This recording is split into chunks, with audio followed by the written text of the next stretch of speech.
जाता सो हवा मोर चिकना भरा था। गोरी कॉलेज पढ़ेला जाता सो हवा मोर चिकना भरा था।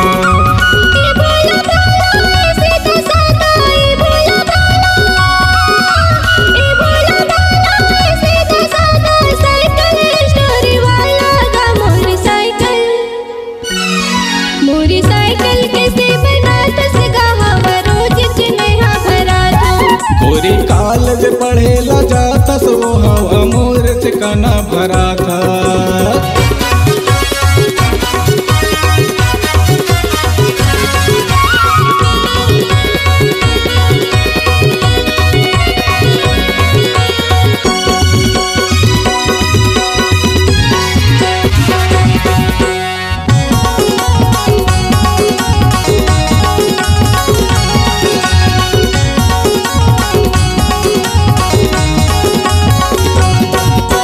सुना के बेरा माया भे वो गोरी कौकिन बढ़िया बना। तसे महीना ले हवन खुले ऐसन मैं भरदा। तसे महीना ले हवन खुले ऐसन मैं भरदा।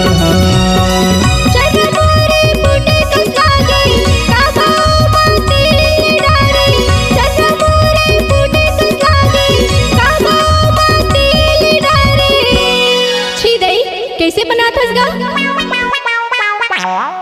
दुखदाई में पैदल दबाता होगा। मैं कॉलेज पढ़ेला जाता हूँ।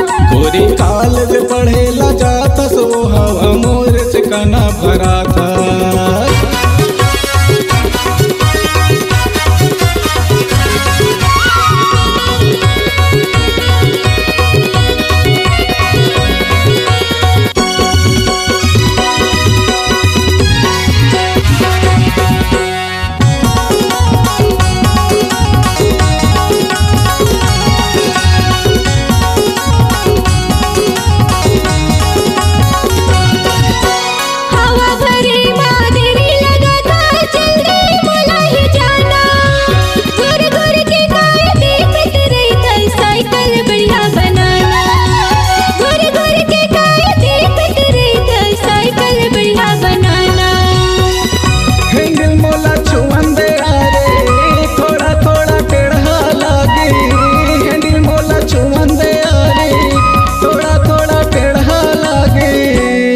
पहली को उधारी लनी दे देते हो।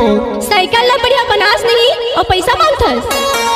तोरे साइकिल हो के दीवाना वो जे साइकिल पे चला था। मोरी साइकिल कैसे बना तुसगा हवा रोज में भरा था।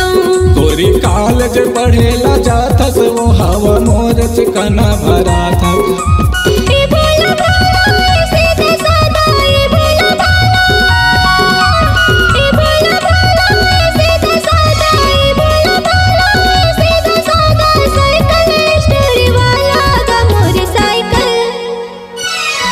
मोरी साइकिल कैसे बना तुसगा हवा रोज में भरा था।